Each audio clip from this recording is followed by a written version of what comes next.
मैं हूं आपके साथ नेहा दुबे। एपीएन के लोकप्रिय कानूनी प्रोग्राम लीगल हेल्पलाइन में आप सभी का बहुत स्वागत है।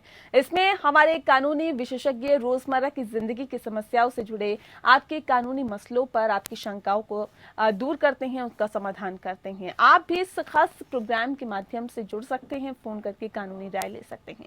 आज हम आपको विद्युत अधिनियम या बिजली के कानून से जुड़ी जानकारी देंगे, साथ में इस मसले से जुड़ी आपकी समस्याओं का समाधान भी करेंगे। बिजली व्यवस्था को दुरुस्त करने के लिए केंद्र सरकार ने कई कदम उठाए हैं। सरकार ने बिजली उपभोक्ताओं को सशक्त बनाने के लिए नियमों में बदलाव किए हैं। नए नियमों के तहत बिजली कनेक्शन जारी करने, बिजली बिलों के भुगतान की सुविधा और बिजली सप्लाई के लिए उपभोक्ताओं के ऊर्जा अधिकार तय किए हैं। दरअसल केंद्र सरकार का लक्ष्य है कि हर घर बिजली पहुंचे, हर घर तक बिजली सेवा सुनिश्चित हो। इसी कड़ी में अब पावर सेक्टर में उपभोक्ताओं के लिए मानक तय कर दिए गए हैं। विद्युत मंत्रालय के ये नियम ग्राहकों के अधिकार से जुड़े हुए हैं। सरकार के नए नियमों के मुताबिक बिजली सप्लाई के बारे में ग्राहकों के पास बिजली वितरण कंपनियों से न्यूनतम मानक सर्विस हासिल करने का अधिकार है। अब कोई भी ग्राहक बिजली बिना नहीं होगा। सरकार का लक्ष्य हर घर तक बिजली पहुंचाने का है। अब बिजली वितरण कंपनियों को तय मानक के अनुसार सेवाएं देनी होगी और अगर वे इसका पालन नहीं करती है तो जुर्माना लगाना उनको पड़ेगा। दरअसल जुर्माना भी देना पड़ेगा ऐसी कंपनियों पर। और ऐसे में आपको बता दें कि नए नियमों के तहत हर वितरण इकाइयों का यह कर्तव्य है कि वो विद्युत कानून के प्रावधानों के अनुरूप बिजली आपूर्ति की व्यवस्था करें। उपभोक्ताओं की समस्या को देखते हुए नए बिजली कनेक्शन को लेकर नियमों में बदलाव किए गए हैं। नए कनेक्शन के लिए मानक प्रक्रियाएं लागू की गई है। नए बिजली कनेक्शन के लिए ग्राहक घर बैठे ही ऑनलाइन आवेदन कर सकेंगे। शहर से लेकर गांव तक बिजली के लिए नए कनेक्शन को लेकर नए प्रावधान किए गए हैं। अब बिजली वितरण कंपनियों को महानगरों में नए बिजली कनेक्शन के अप्लाई के साथ ही 7 दिनों के भीतर ही कनेक्शन देना होगा। नगर पालिका में नए कनेक्शन या फिर उसमें सुधार के लिए 15 दिन का वक्त निर्धारित किया गया है, जबकि ग्रामीण इलाकों में 30 दिन के भीतर नए कनेक्शन देने होंगे। नियमों के मुताबिक कोई भी नया बिजली कनेक्शन बिना मीटर नहीं दिया जाएगा। बिजली मीटर स्मार्ट या प्रीपेमेंट मीटर होगा। दरअसल हर जगह ग्राहकों के पास ऑनलाइन या ऑफलाइन बिल भुगतान का विकल्प भी होगा। इसके अलावा बिलों का पहले से ही भुगतान का भी प्रावधान किया गया है। निश्चित अवधि के बाद बिजली की आपूर्ति नहीं हो पाती तो इस स्थिति में बिजली कंपनियों को ग्राहकों को हर्जाना देना होगा। इसके अलावा लगातार बिजली कटौती पर भी कंपनियों पर जुर्माना लगाया जाएगा। ये तो थी बुनियादी जानकारी। विद्युत अधिनियम या बिजली के कानून से जुड़ी कानूनी पहलुओं की जानकारी ज्यादा देने के लिए हमारे साथ आज कानूनी विशेषज्ञ अधिवक्ता राजू सिंह निरंजन जी जुड़ गए हैं। राजू सिंह निरंजन जी, बहुत स्वागत है सर आपका। राजू सिंह निरंजन जी आपको विद्युत अधिनियम से जुड़े हुए तमाम कानूनी पहलुओं की जानकारी देंगे। अगर आपका विद्युत कानून से जुड़ा हुआ कोई भी सवाल है, किसी भी तरह की समस्या है और आप चाहते हैं कानूनी राय लेना, तो आप हमें कॉल कर सकते हैं। फोन लाइंस खोल चुकी हैं। और विषय एक बार फिर से अपने दर्शकों को हम यहाँ पे बता देते हैं।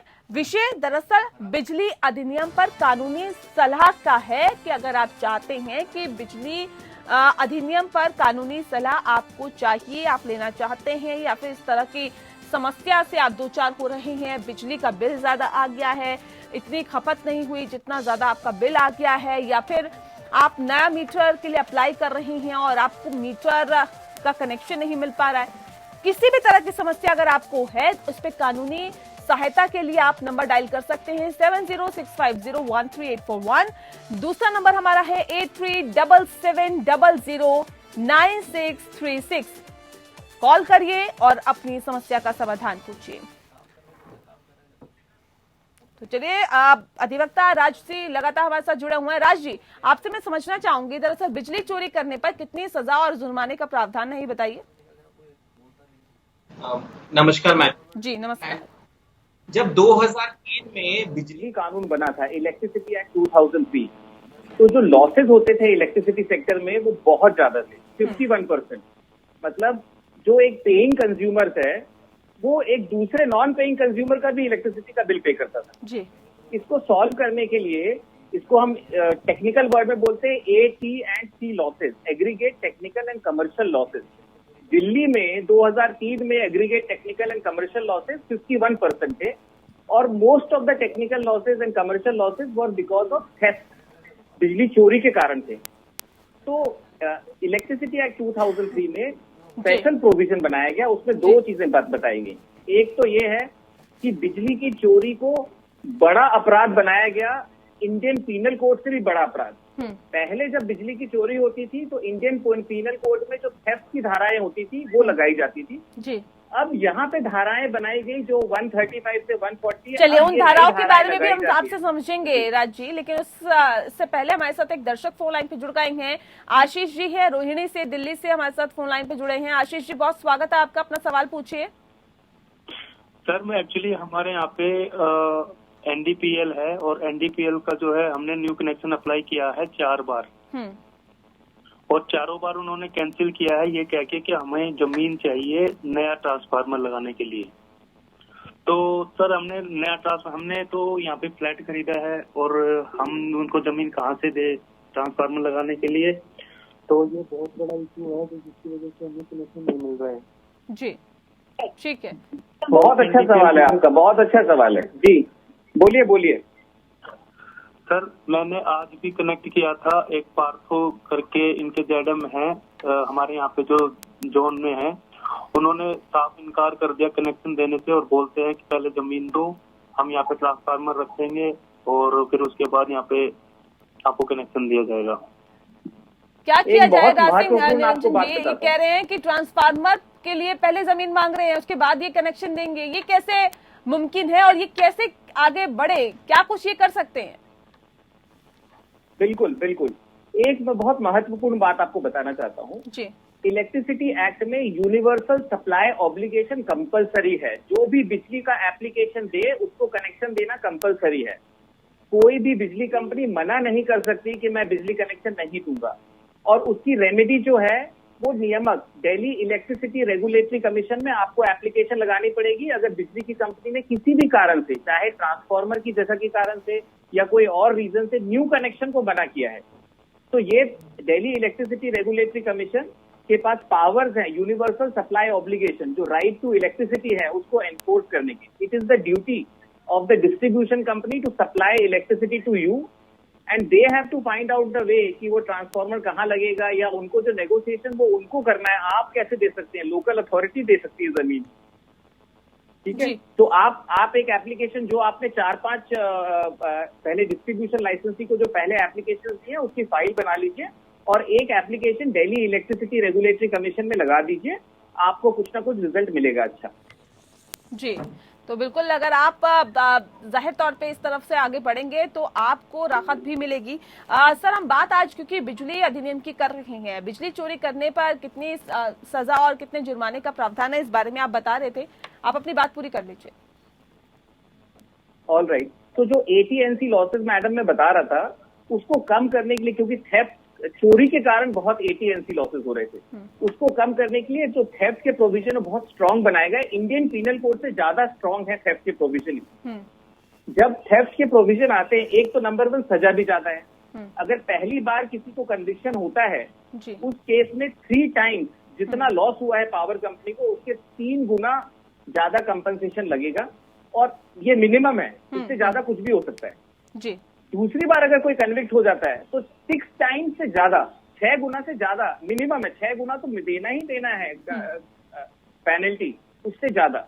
लेकिन ये प्रोविजन है 10 किलोवाट नीचे का जब कनेक्शन होता है। अगर मैडम 10 किलोवाट से ऊपर का कनेक्शन है उस केस में सजा और बढ़ जाती है। सेकेंड कन्विक्शन में 6 महीने से 5 साल तक की सजा हो सकती है जेल की। मिनिमम सजा 6 महीने की होगी इलेक्ट्रिसिटी में अगर कन्विक्टेड हो गया है। इसको फास्ट ट्रैक करने के लिए और भी चीज है। नॉर्मल क्रिमिनल कोर्ट में थोड़ा टाइम ज्यादा लग सकता है, लेकिन यहाँ पे हर स्टेट में स्पेशल कोर्ट बनाना कंपलसरी है। तो बिजली के लिए हर स्टेट ने नोटिफाई करा है स्पेशल इलेक्ट्रिसिटी कोर्ट। तो इफेक्टिवली जो डिस्ट्रीब्यूशन कंपनी है या बिजली वितरण कंपनी है वो अपनी एप्लीकेशन या कंप्लेंट उन स्पेशल कोर्ट्स में लगाती है, और उन स्पेशल कोर्ट का काम सिर्फ और सिर्फ बिजली चोरी को ध्यान में रखते हुए उसमें जो भी कार्रवाई करनी होती है वो करती हैं। तो ये सजा है, ये इसलिए दिया गया था क्योंकि एटीएमसी लॉसेस कम हो और बिजली की चोरी जितनी कम हो सकती है उतनी कम हो। जी, तो बिल्कुल 6 महीने से लेकर 5 साल तक की सजा है, लिहाजा आपको इस बारे में सोचना होगा, समझना होगा। अगर आप बिजली चोरी कर रहे हैं तो आप ये भी समझ लीजिए कि 6 महीने से लेकर 5 साल तक की सजा का प्रावधान है। जुर्माना लगेगा वो अलग से है। बहरहाल राज सिंह जी, खपत से ज्यादा बिजली बिल आने पर अधिवक्ता क्या करे? क्योंकि ये शिकायत अमूमन आती है कि जी हमने तो इतनी खपत नहीं की, लेकिन बिजली का बिल बहुत ज्यादा आ गया। अगर 5,000 की बिजली यूज की है तो 25,000 या 30,000 या 35,000 देना किसी भी उपभोक्ता के लिए बड़ा दिक्कत वाला काम है। ऐसे में अगर इस तरह की समस्या से जो लोग हैं दो चार हो रही हैं तो वो क्या करें? बिल्कुल सही बात है, परफेक्ट क्वेश्चन है ये। और इंडिया के लॉ में 3 आपके पास रेमेडी है, 1 नहीं है, 2 नहीं है, 3 रेमेडी है। तो कंज्यूमर के पास 3 रेमेडी अवेलेबल है। उन 3 रेमेडी में जो भी रेमेडी आपके लिए आसान है, जो कंज्यूमर के लिए आसान है, वो रेमेडी वो ले सकते हैं। एक रेमेडी जो पहले मैं बताऊंगा वो इलेक्ट्रिसिटी एक्ट 2003 में ही लिखी है, जो इलेक्ट्रिसिटी का कानून है, मास्टर कानून है, उसमें ही लिखी है। वो है forum for redressal of grievances of consumer. हर बिजली वितरण कंपनी को जब उनको लाइसेंस मिलता है उस दिन के 6 महीने के भीतर एक कंज्यूमर ग्रीवियंस रिड्रेसल बनाना पड़ता है, एक फोरम बनाना पड़ता है जो कंज्यूमर के डिस्प्यूट को रिड्रेस करे। जो वो, क्योंकि उनके ऑफिसर्स वो इंटरनल ऑफिसर्स होते हैं, उनके सब इंजीनियर्स, एग्जीक्यूटिव इंजीनियर, वो उसमें फोरम में होते हैं और वो उसका निवारण करते हैं। जो भी प्रॉब्लम होगी इमीडिएट। उसमें फायदा क्या होता है, आपको कोर्ट के चक्कर काटने की जरूरत नहीं है, आपको किसी और इंस्टीट्यूशन में जाने की जरूरत नहीं जहां पे ज्यादा टाइम लगेगा। उन्हीं के ऑफिसर बैठ के जब डिसाइड करेंगे तो जल्दी रिजल्ट आ जाएगा, नंबर 1। लेकिन क्योंकि बिजली अधिकारी खुद वहां पे बैठ रहे हैं और अगर वो रेमेडी या सॉल्यूशन क्लाइंट इनको कंज्यूमर को नहीं देते हैं तो आपके पास अपील का भी प्रोविजन है। आप इलेक्ट्रिसिटी ओम्बड्समैन, जिस तरह से लोक आयुक्त होता है, जिस तरह से लोकपाल होता है, यहाँ पे बिजली लोकपाल का प्रावधान है। और बिजली लोकपाल इंडिपेंडेंट अथॉरिटी है। वो जो स्टेट इलेक्ट्रिसिटी रेगुलेटरी कमीशन होता है, आयोग होता है, जैसे दिल्ली में Delhi state electricity regulatory commission ने अपॉइंट करा है बिजली लोकपाल को या बिजली लोक आयुक्त को। सिमिलरली हर पूरे भारतवर्ष में जितने भी रेगुलेटरी कमीशन हैं उन्होंने इलेक्ट्रिसिटी ओम्बड्समैन को अपॉइंट करा है। जी। तो आप पहले सबसे एक फर्स्ट रेमेडी ये होती है, आपकी आसान रेमेडी होती है, जो आप बिजली कंपनी में ही जाते हो और अपनी सॉल्व कर लेते हो। फर्स्ट। सेकेंड रेमेडी ये होती है, बिजली अधिनियम में ये लिखा हुआ है कि कंज्यूमर कोर्ट अलाउड है। आपको लिबर्टी है कि आप कंज्यूमर फोरम में, किसी भी कंज्यूमर फोरम में जा सकते हैं। अभी अभी नया कानून बना है कंज्यूमर का जो कहता है कंज्यूमर प्रोटेक्शन एक्ट 2019। इसमें यह प्रोवाइडेड है कि हर डिस्ट्रिक्ट में एक डिस्ट्रिक्ट कमीशन होना चाहिए जो कंज्यूमर ग्रीवेंस को सुनेगा। जी। 1 करोड़ से नीचे अगर मामला है, मुझे लगता है बिजली के जो मामले 1 करोड़ से नीचे होंगे सारे के सारे, बिल्कुल। तो मैक्सिमम, तो आपको अलाउ, आप चूज कर सकते हो। आप इलेक्ट्रिसिटी ओम्बड्समैन लोकपाल के पास जाना चाहते हैं या इलेक्ट्रिसिटी फोरम पे जाना चाहते हैं। आपके पास 2 ऑप्शन अवेलेबल है। लेकिन मैंने आप बोलेंगे कि आपने बोला था 3 ऑप्शन है, एक तीसरा ऑप्शन भी अवेलेबल है, वो है परमानेंट लोक अदालत।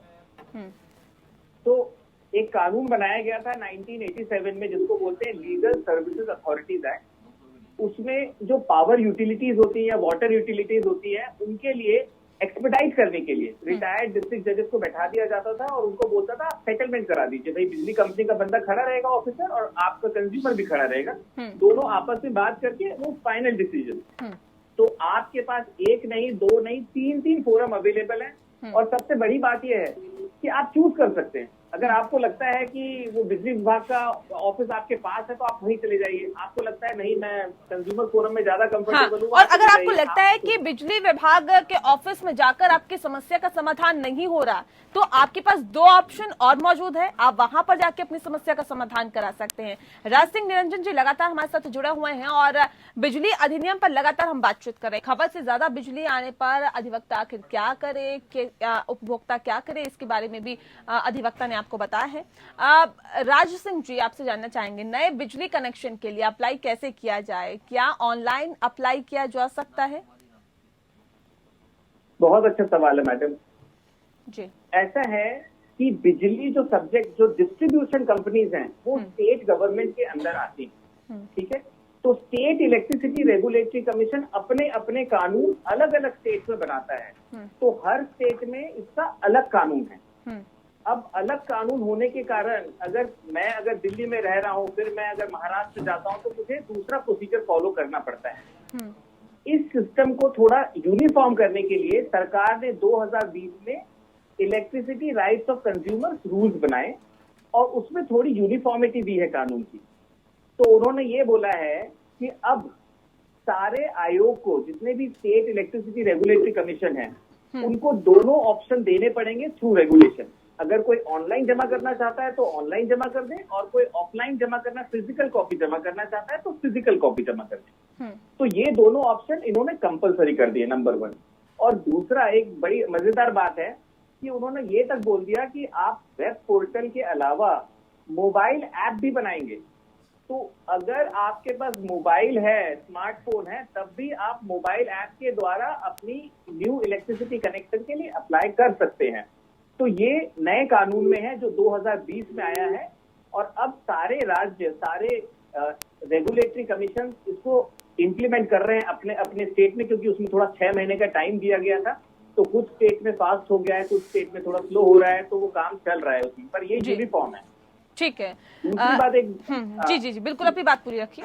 तो अब एक चीज और भी, पहले क्या होता था, बहुत सारे कागज मांगे जाते थे जी, कि भाई आपको नेहा जी आपको चाहिए, वो बोलेंगे 20 कागज दे दीजिए, एफिडेविट दे दीजिए, और बहुत सारी चीजें थी, वो सब खत्म कर दिया है। उन्होंने बोला सिर्फ 2 कागज ही मांग सकता है बिजली विभाग फॉर इलेक्ट्रिसिटी कनेक्शन। पहला, आइडेंटिटी प्रूफ, कि भाई आपका पासपोर्ट या आधार, आपकी आइडेंटिटी क्या है। दूसरा, रेसिडेंस प्रूफ, कि भाई आपकी ओनरशिप या ऑक्यूपेंसी क्या है। इसके अलावा बिजली विभाग और कुछ नहीं मांगने वाला आपसे। तो ये सरलीकरण अभी 2020 में ही हुआ है, इसका रिजल्ट अब आ रहा है धीरे धीरे। बिल्कुल, ये सरलीकरण बहुत जरूरी भी था सर, क्योंकि बहुत दिक्कतें होती थी जब इंसान जब एक उपभोक्ता नया कनेक्शन लेने के लिए जाता था, तो उसको ऐसा लगता था कि नाना करते भी कम से कम 5 से 6 बार चक्कर उसने लगाने ही है बिजली दफ्तर के लिए। लिहाजा अब जो ये सरलीकरण हुआ है, इससे मुझे लगता है कि काफी हद तक उपभोक्ताओं को राहत मिली होगी। आपसे मैं ये भी जानना चाहूंगी कि औद्योगिक उपभोक्ताओं के लिए कानून में क्या कुछ प्रावधान है, ये भी हमें बता दीजिए। बिल्कुल। तो अब जैसे मैंने आपको 3 रेमेडीज बताई। एक तो जो हमारे दर्शक ने एक बहुत अच्छा सवाल पूछा था कि न्यू कनेक्शन में उनको प्रॉब्लम आ रही है, तो मैंने बोला कि अब रेगुलेटरी कमीशन, आपके पास बहुत लिमिटेड पावर है जहां पे आप रेगुलेटरी कमीशन के पास जाते हैं जी, ठीक है। तो वो न्यू कनेक्शन के केस में आप रेगुलेटरी कमीशन के पास जा सकते हैं। बट लेकिन आपकी अगर कंप्लेंट है तो आपके पास 3 ऑप्शन है। या तो कंज्यूमर प्रोटेक्शन एक्ट में कंज्यूमर फोरम के पास जाइए, कंज्यूमर कमीशन के पास जाइए, या दूसरा लोकपाल के पास जाइए, बिजली लोकपाल के पास, तीसरा परमानेंट बिजली लोक अदालत के पास। ये 3 ऑप्शन बताए जी। लेकिन इंडस्ट्रियल कंज्यूमर के लिए कंज्यूमर कोड नहीं है अवेलेबल।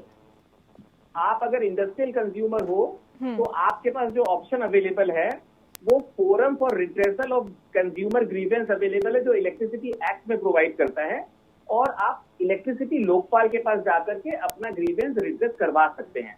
तो इंडस्ट्रियल कंज्यूमर, क्योंकि वो कई बार कंज्यूमर की कैटेगरी में, जो कंज्यूमर प्रोटेक्शन एक्ट है उसकी कैटेगरी में नहीं फॉल करते, पर इलेक्ट्रिसिटी कंज्यूमर है वो, तो लोकपाल के पास जाने का उनका अधिकार है। ये ठीक है राज सिंह जी, क्योंकि हमारे पास वक्त की कमी है और जल्दी जल्दी मैं चाहती हूँ बहुत सारे सवाल आपसे पूछ लूं।